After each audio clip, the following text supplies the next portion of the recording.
Today I want to review two books that were important to me, why I became a frugivore. So the first book is Grain Damaged, and the second book is The Mucusless Diet. So let's start with the things that I wrote on my paper, because I think it's important, with Grain Damaged by Douglas Graham. It was written in 2005 and it's only 32 pages. So it's a quick read that people that are doing this kind of diet should read quickly. It's well written, lots of facts and interesting points of view. So I will not do a recap of the book, but just tell a few things that I've read there that are striking to me. So first, at the beginning, he says that the grains contain opiates, and stimulants. No wonder why they're so addictive.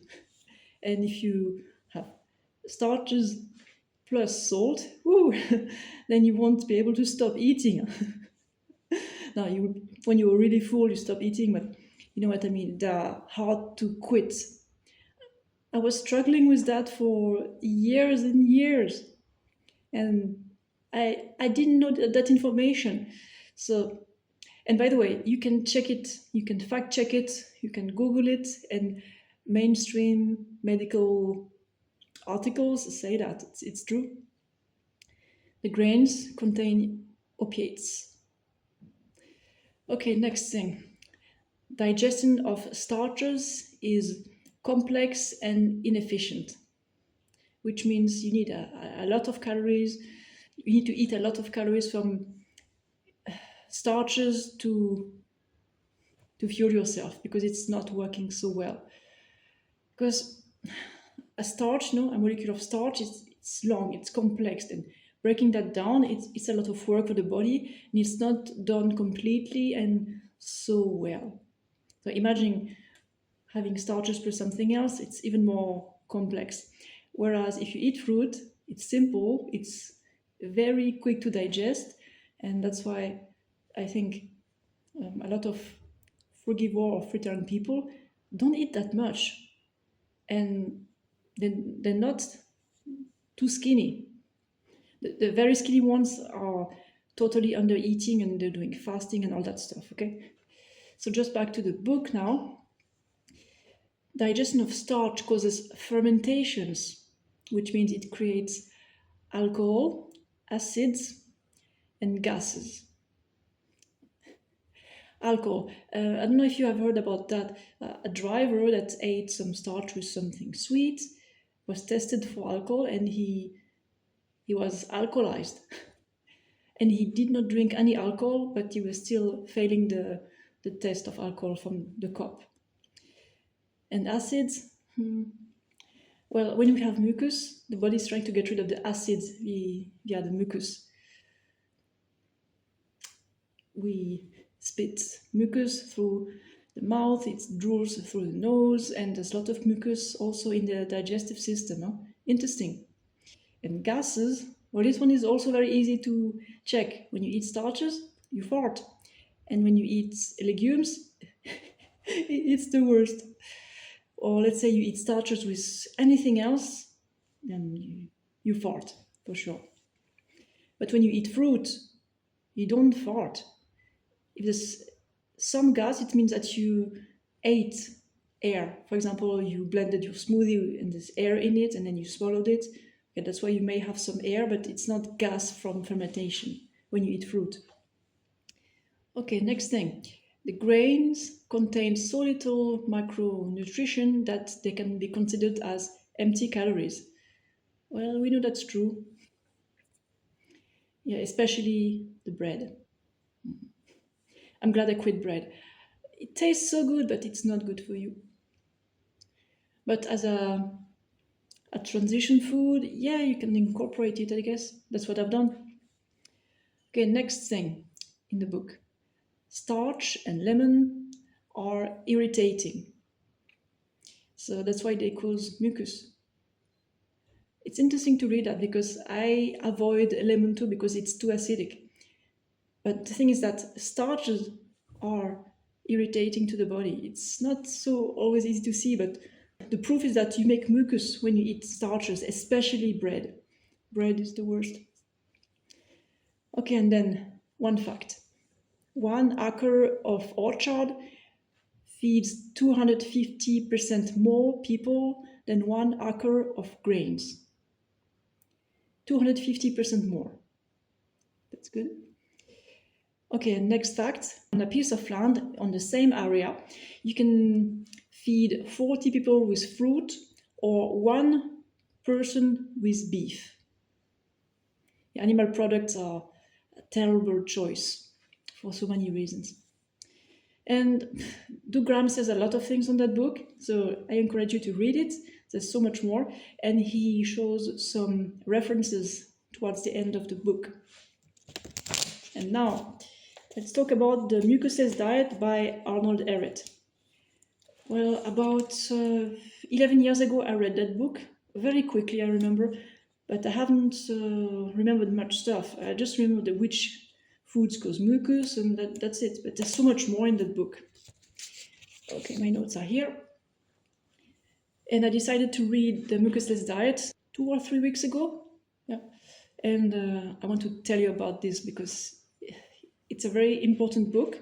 It's already quite famous among the frugivores, but let me talk about it. So this book is from 1922. It has about 200 pages, so it's a much longer read than the previous book that I told you about. So, what about the author, Arnold Ehret?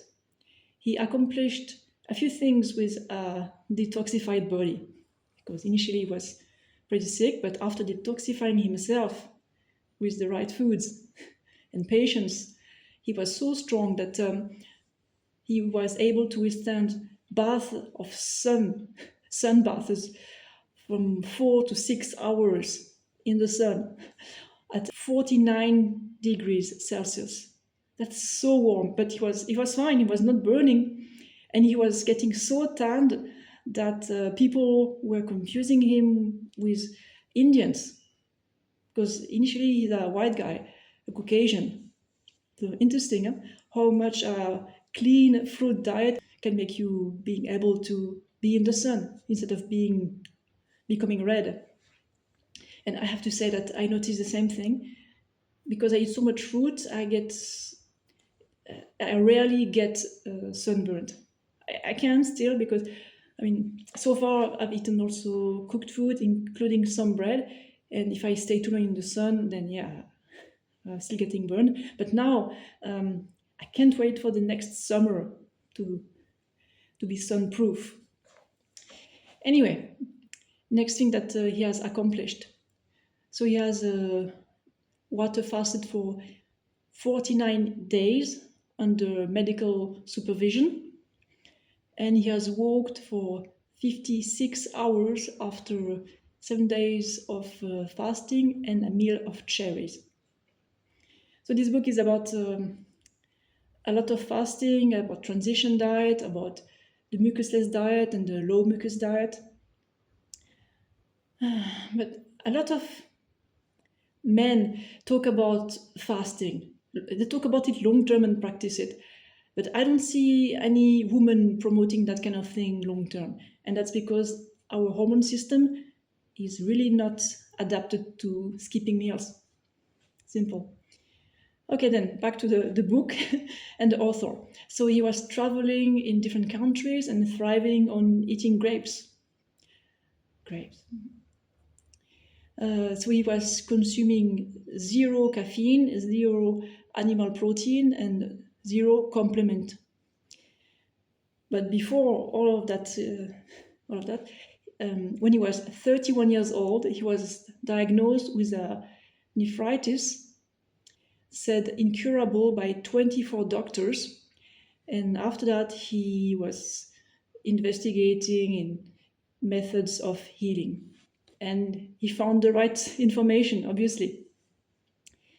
So in his book, we can read that the diseases are caused by waste and obstructions, which are acids,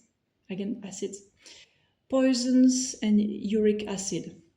And you know which foods have so much uric acid, produce so much uric acid? animal products. And then he says things like diabetes is caused by fatty foods, and he gives a whole list.